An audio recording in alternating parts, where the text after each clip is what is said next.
Hi, Unit 5, Bacteria through Plants. Looking at 5.3, Fungi. Fungi. Here's a fungi. That's a mushroom. Fungi are mushrooms. What's a good definition for fungi? We need a definition for fungi. These are eukaryotic heterotrophs with cell walls. Eukaryotic heterotrophs, with cell walls. Not everything that has a cell wall is a plant. Plants aren't heterotrophs. They're their own thing, right? They can't be animals because they have cell walls. They can't be plants because they're heterotrophs. They're their own thing. Let's talk a little bit about the structure and function of fungi. They have, moving on. Hypha are these little single cellular, like little strings that fungi are mostly made out of. You're like, well, that's not a mushroom. Getting the mushrooms in just a second, I promise. And these hypha kind of exist underground, right? And the mycelium is just a group of hypha.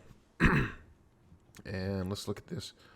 Here's a picture of some mycelia in action, or some hypha.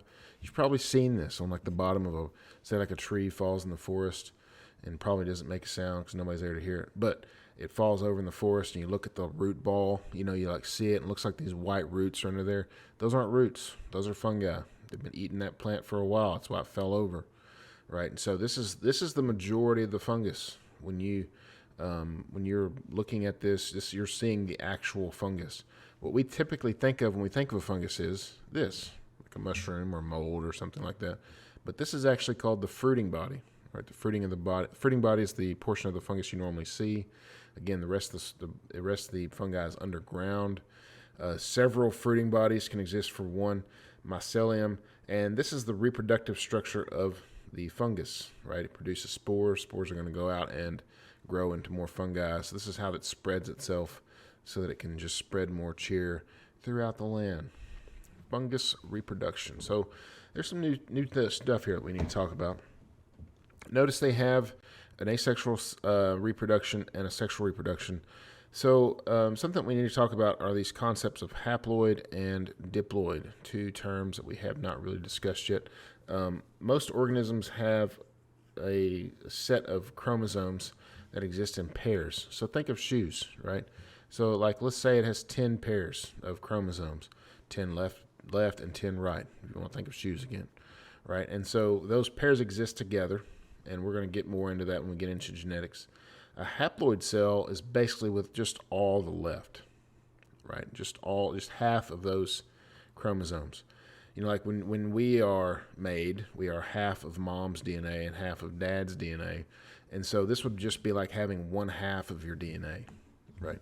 Just one half. Haploid is half. Well, fungi live most of their lives in this haploid state, right? They just reproduce haploid, or an abbreviation for haploid is N, right? And so they're reproducing asexually in this haploid state.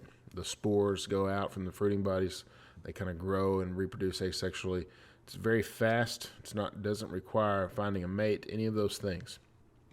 But it leaves a plant or leaves a fungi susceptible to diseases or other things like that. And so occasionally what will happen is two of those haploid cells will fuse together, right? And that fusion is called fertilization. When they fuse together, they make something called a diploid zygote. And you see this over here. Diploid, because it's 2N. We have two halves together. What is N plus N? Algebra majors. 2N, right? So we have this diploid zygote for this fusion that happens. I said fertilization. It's okay to call it that. We're getting more into that later, but we're just going to know that this diploid zygote exists, and this diploid zygote then undergoes this process called meiosis. I'm going to pronounce it meiosis in this class. Some people call it meiosis, whatever. Sounds weird. Meiosis. And this process of meiosis produces haploid cells, spores. Those spores grow up, do the asexual reproduction again. And so what does that do? Well, it's that fertilization meiosis combo that allows for lots of different variation in the fungi genome, allows it to be more adapted to its environment, and gives it more variability, more fitness for survival. It's very important. And so again, big idea, fungus spends most of its lifetime in the haploid state, will occasionally come together, form a diploid zygote, and this is sexual reproduction, and then do meiosis, produce spores again, and go about its merry way. How's fungi classified? Well, fungi are, first of all, classified according to how they reproduce. We're not going to talk about those reproductive structures or anything, but we're going to talk about the 4 major classifications of fungi. The first one are called zygomycota.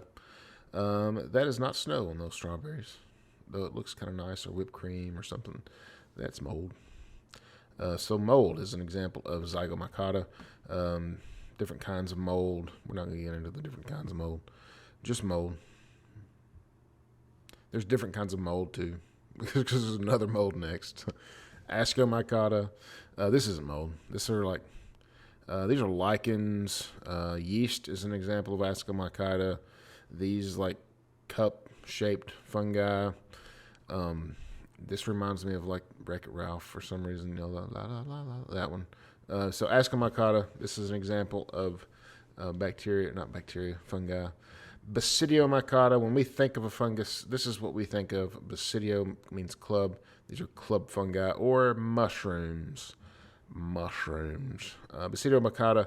These are very important decomposers in ecosystems. We'll get more into that later. This is an example of a death cap mushroom. Very dangerous. That's why it's got that name. And then Deuteromycota. These are known as the imperfect fungi because there's no known means of sexual reproduction. But all the evidence seems to point to the fact that they do sexually reproduce. Interesting. You should discover that one day. Become famous for discovering the sexual reproduction of the Deuteromycota. Or not. It's okay. Penicillin is a great example of Deuteromycota. Green bread mold. That is not flavored bread. That is old bread. Let's talk about the different roles that fungi play in the ecosystem. First of all, decomposers. Again, we talked about decomposers, bacteria, why it's important. Look at those fungi all over that tree. That's because that tree's dead. If you see fungus growing on a tree, that tree is dead. Okay? What are they doing? They're taking that, breaking it down, sending it back to the ecosystem. Thanks, fungi, for the work that you do. Oh, but sometimes they don't do the good thing. Some fungi are pathogens. A pathogen is a disease-causing agent, and this person's definitely got some disease in their feet, and it looks like they trimmed their big toe and just gave up on the other ones because they definitely need it. And medicine, man, the discovery of penicillin as an antibiotic was one of the most important discoveries of all time, if not the most important discovery of all time, even though that little boy does not think so. He'll be happy to note later that he's alive still. Penicillin, very important in the being able to deal with bacteria, which is would just kill you because you could just get a cut and die because you didn't have a way to deal with it. But now we do because penicillin and other antibiotics allow us to fight bacteria. And we have fungi to thank for that discovery.